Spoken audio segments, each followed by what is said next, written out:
Judge Prescott thought he could silence Pam Bondi with a fine. He never expected her to dismantle his entire argument in front of everyone. The courthouse in Tampa, Florida, had seen its fair share of legal battles. But on this particular morning, no one could have predicted the storm that was about to unfold. Pam Bondi, sharp as ever, stepped through the heavy wooden doors, briefcase in one hand, the other adjusting the lapel of her blazer. She was here for what should have been a routine hearing, one she could argue in her sleep. As she made her way to the defendant's table, she felt it before she saw it. Judge Alan Prescott's gaze fixed on her, not on her face, but just below her collarbone. A simple gold cross. The air shifted. Quiet stillness. Then, in a tone as sharp as a gavel, Prescott cleared his throat and leaned forward. "Ms. Bondi, I must remind you, religious symbols have no place in my courtroom." Pam barely blinked. "Your Honor? You're wearing a cross. That violates the neutrality of this space. You'll need to remove it or face a fine." A murmur rippled through the few spectators in the room. The bailiff shifted. The clerk cast a quick glance between the judge and Pam. This wasn't the first time a judge had tried to assert control in an unorthodox way. But finding an attorney over a necklace, that was new. Pam didn't move. "I'm sorry, Your Honor," she said coolly, "but my cross is no different than a wedding band or a family locket. It's personal, not political." Prescott's face gave nothing away. "That's not how I see it," he replied with a sigh that signaled impatience. "Either remove it, or I'll issue a fine for disregarding courtroom neutrality." For the first time in her career, Pam Bondi was fined, not for misconduct, not for violating procedure, but for wearing a piece of jewelry. But it wasn't the fine that mattered. It was the principle. She folded her hands over her briefcase. Calm. Unshaken. "Your Honor, before we proceed, I'd like to formally address this issue." Prescott raised an eyebrow. "Address it?" "Yes," Pam said. "I'll be filing an objection, and I'd like to state my argument on the record." The judge glanced at the courtroom clock. "Ms. Bondi, I'm sure you're aware this hearing is about a business dispute, not personal grievances." "I'm also aware," Pam replied without flinching, "that the First Amendment doesn't take a recess for personal opinions." That got his attention. He leaned back in his chair, eyes narrowing. The court reporter's fingers hovered over her keyboard. Everyone in the room could feel it. This wasn't about a business contract anymore. "You're fining me for wearing a cross," she continued. "Let's break that down legally." The judge rubbed his temples. Before he could speak, Pam was already reaching into her briefcase. She wasn't just going to argue, she was about to dismantle his entire premise. From her briefcase, she pulled a single sheet of paper and placed it deliberately on the table. Every movement was intentional. Every second of silence tightened the tension in the room. "Ms. Bondi," the judge said, sighing, "I don't have time for theatrics." "Neither do I, Your Honor," she replied. "But what I do have is a firm understanding of constitutional law." The judge leaned forward, fingers laced together, bracing himself. "You're claiming my cross violates courtroom neutrality," Pam said. "What legal precedent are you basing that on?" Silence. The court reporter's fingers froze. The bailiff barely shifted. The room held its breath. "This courtroom operates under my authority," Prescott finally said. Pam nodded. "It does, but that authority doesn't override the Constitution." She tapped the paper in front of her. "Under the First Amendment, personal religious expression is protected, especially when it doesn't disrupt proceedings," the judge scoffed. "You're an attorney, not a law professor." Pam smiled. It didn't reach her eyes. "Then let's talk case law." She lifted the paper. Tinker v. Des Moines, 1969. A landmark case that held individuals do not shed their constitutional rights at the door of a government institution, whether that's a public school or a courtroom. Judge Prescott's jaw tightened. He had underestimated her. And now, in front of everyone, that mistake was about to cost him. He knew that case. Everyone in the legal field did. But Pam didn't stop there. West Virginia State Board of Education versus Barnett, 1943, she said, her tone razor-sharp. The Supreme Court ruled that compelling individuals to suppress symbols of personal belief is a direct violation of their First Amendment rights. She placed the paper down with precision, then met the judge's eyes. Now, Your Honor, would you like me to keep going, or would you prefer to reconsider? That fine? Judge Prescott's fingers tapped slowly against the armrest of his chair. He was cornered, and he knew it, but his pride wasn't ready to surrender. Not yet. This is not a religious debate, Ms. Bondi, he said, voice tight. Pam tilted her head. Then why did you make it one? A few quiet gasps fluttered through the courtroom. Prescott's face darkened. His authority was slipping, and everyone could feel it. Pam leaned forward, voice calm but firm. With all due respect, Your Honor, I'll stop when I receive a legal justification for this fine, because so far, I haven't heard one. Heavy pause filled the room. Finally, the judge glanced toward the clerk. Mark the fine as pending review. Pam smirked. I'll take that as a temporary victory. But she wasn't done. Not even close. The real fight had just begun. Prescott's expression remained unreadable, but the shift in his posture betrayed him. He had expected quiet compliance. What he got was a constitutional counterstrike. The atmosphere in the courtroom had gone from tense to electric. Pam could feel it. Every pair of eyes glued to her, watching, waiting. She had drawn a line. Now the judge had a choice. Stand by a weak ruling and face embarrassment, or find a way to retreat without losing face. Prescott wasn't the type to fold easily. Ms. Bondi, he began, carefully measured. Courtroom rules exist for a reason. If I allow one form of personal expression, I open the door to all of them. Pam's lips pressed together. You mean like the wedding bands worn by half the attorneys in this room? Or the lapel pins on government officials you allow without? Objection? The judge's jaw tightened. Pam didn't let up. Or maybe the time you let a defense attorney wear a pink ribbon for breast cancer awareness during trial. I didn't hear any complaints then. Murmurs stirred among the spectators. Prescott glared at them, but the damage was already done. Pam had exposed his selective enforcement. She leaned back, arms crossed. So tell me, Your Honor, why does this rule apply only to my cross? Prescott's fingers curled around the edge of his bench. He was trapped, and everyone could see it. He had enforced an unwritten rule based on personal bias, and it was unraveling. For the first time since the hearing began, he had no response. Pam didn't gloat.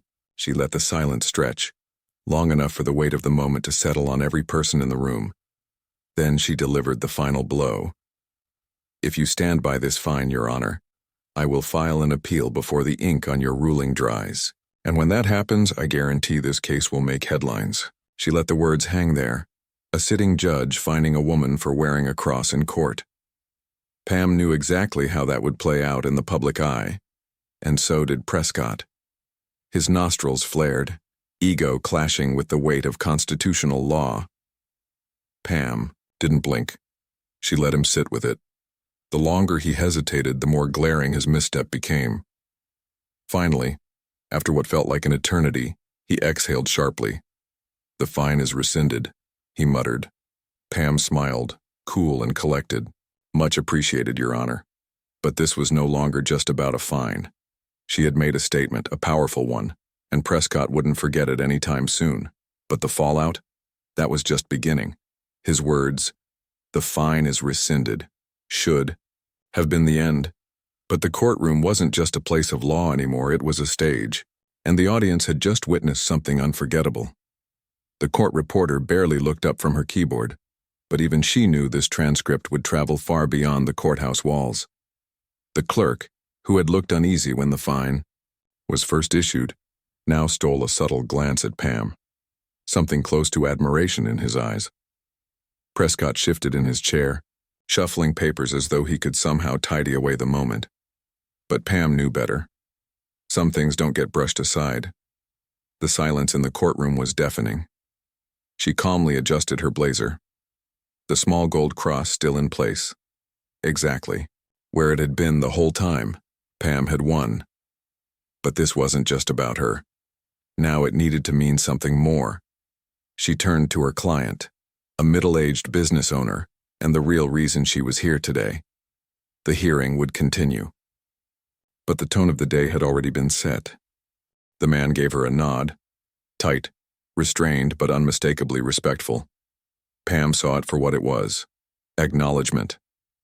His confidence in her had only grown, and with it, the weight of what had just happened. This wasn't about her anymore. Outside, the courthouse, the ripple hit fast. A reporter, originally assigned to cover an unrelated case, caught wind of the confrontation and pivoted. Within the hour, a local news site ran a headline that lit up group chats across legal circles. Florida judge tries to fine attorney over cross, but it backfires. Pam's phone buzzed. Then again. And again. Colleagues, law school classmates, journalists. They all wanted the story, but Pam wasn't chasing headlines. She had her sights set higher. This wasn't about media spin, it was about momentum. She understood the power of precedent, the way moments like this could echo into courtrooms far beyond her own. Whether she liked it or not, a line had been drawn, and now she had to decide what came next. Would other judges try something similar? Would attorneys start second-guessing the personal symbols they wore, just to avoid confrontation? Would courtroom neutrality become the excuse to silence belief? Pam didn't plan on letting that happen. By evening, the story had taken on a life of its own. A prominent legal commentator brought it up during a panel on a national conservative network. On social media, the debate turned fiery. Some backed the judge, citing decorum, while others applauded Pam's defiance as a necessary stand for constitutional rights. Sitting in her office, Pam watched the storm swirl on her phone. A producer from a national network had already reached out requesting an interview. She sighed and rubbed her temples. For years, she'd fought for clients in high-stakes litigation. But this was different. This wasn't corporate law or criminal defense. This was about personal liberty, and whether a single judge could strip it away on a whim, and something told her Prescott wasn't finished. Even as she'd left the courthouse that day, she felt it. The look he gave her before he banged the gavel. The fine had been withdrawn, but there was something in his eyes, a warning. Pam couldn't yet see how it would play out, but she knew. This fight wasn't over. She had expected fallout, maybe a few calls, some supportive emails. What she hadn't expected was the speed and sharpness of the response. By the time she arrived at her office the next morning, her assistant, Lauren, was already waiting, tablet in hand, eyes tight with concern. "You need to see this," she said. Pam took the tablet and scanned the screen. The Florida Bar Association had issued a statement, polished, neutral, but unmistakably pointed. Judges have the authority to maintain decorum in their courtrooms. While attorneys are afforded personal expression, it is important to respect the rules set forth by presiding judges. We trust our judicial system to handle such matters with fairness and integrity. Pam exhaled slowly. This wasn't just a press release, it was a message. The line, "Respect the rules set forth by presiding judges," wasn't generic. It was strategic. The Florida Bar rarely commented on courtroom disputes unless something serious or political was brewing. Prescott wasn't licking his wounds. He was rallying the system around him. She set the tablet down. "This came out today?" she asked. Lauren nodded. "An hour ago." Pam wasn't surprised. The legal world was a small town with expensive suits. Prescott had lost in front of a full gallery. Now he was looking to retake control from behind the scenes. Lauren hesitated. "There's more." Pam looked up. Her face gave nothing away. "Go on." Lauren handed her a printed document, fresh off the press. Pam read the first few lines and her jaw tightened. Attorney Pamela Bondi conducted herself in a manner that disrupted courtroom proceedings, challenged judicial authority inappropriately, and engaged in behavior unbecoming of an officer of the court. Pam gave a short, humorless laugh. "Unbecoming," she repeated, shaking her head. "That's rich," Lauren sighed. It's retaliation, pure and simple. Pam leaned back in her chair, fingers drumming the armrest. This wasn't just about payback.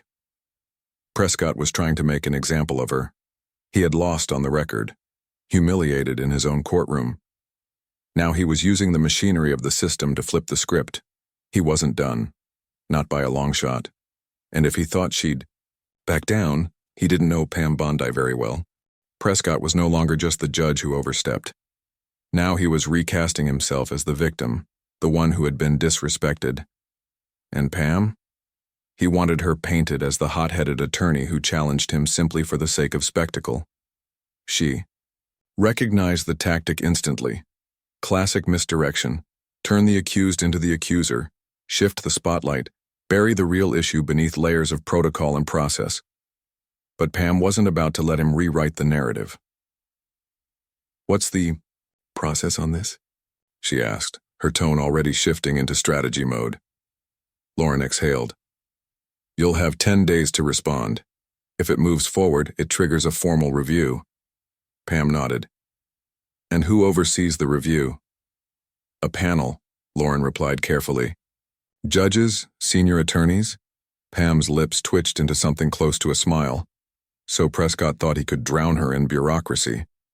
That she'd fold under pressure, let the system quietly reprimand her and move on. He had miscalculated, because Pam didn't do quiet. "What do you want to do?" Lauren asked, studying her. Pam inhaled deeply, then reached for her phone. "If Prescott wants to play games," she said, scrolling through her contacts, "then let's play." She found the number and hit call. Her mind was already 10 moves ahead.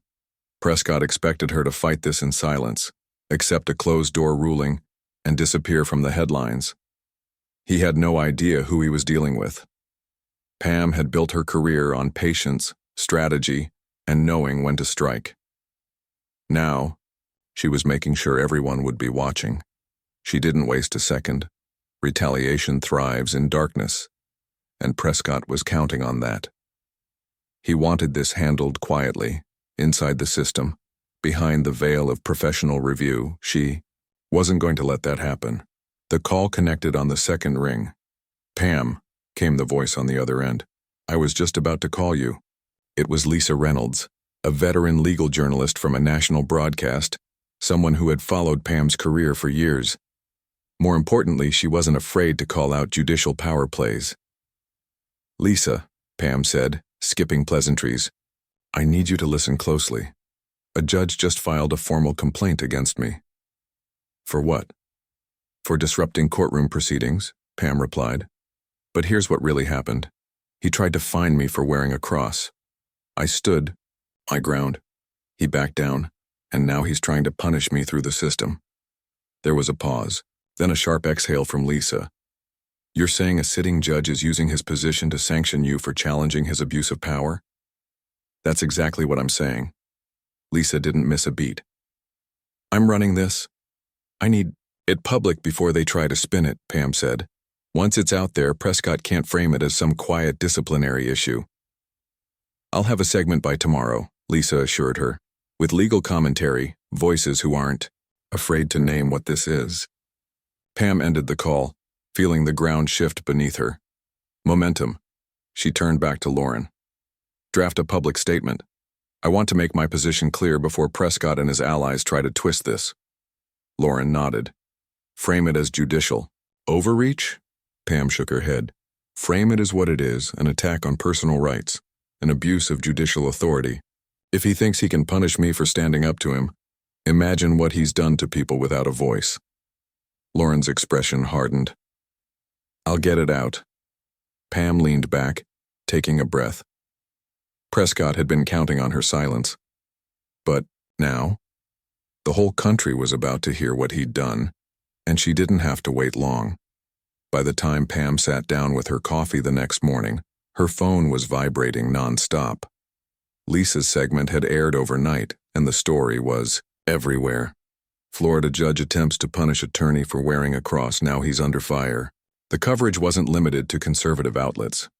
Legal experts from across the spectrum, left, right, and center, were weighing in.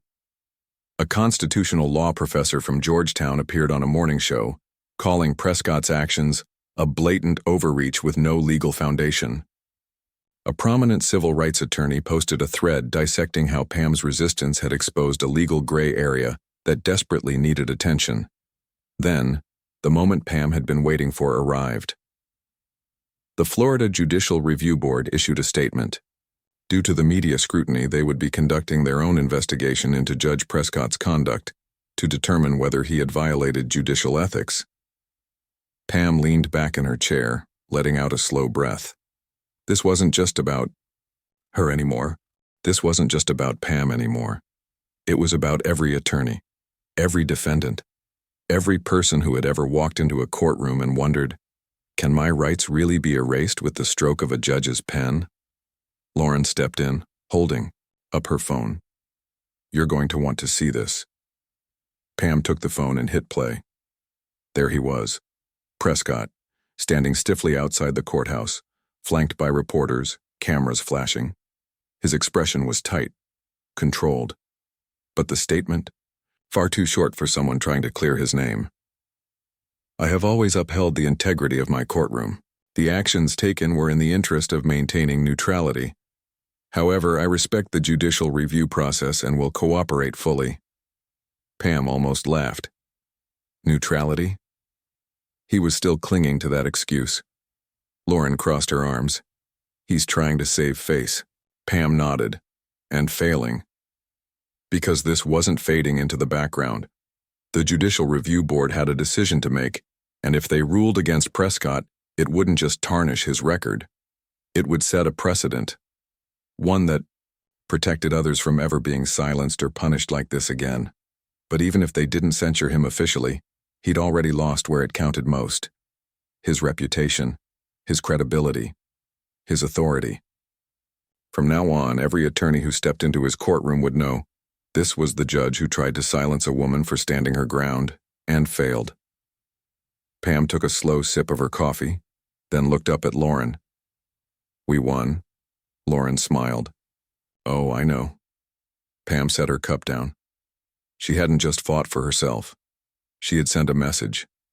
Never let anyone in power strip away your rights without a fight. Because sometimes, all it takes is one person refusing to back down to change everything. If you believe in standing up for your rights, make your voice heard.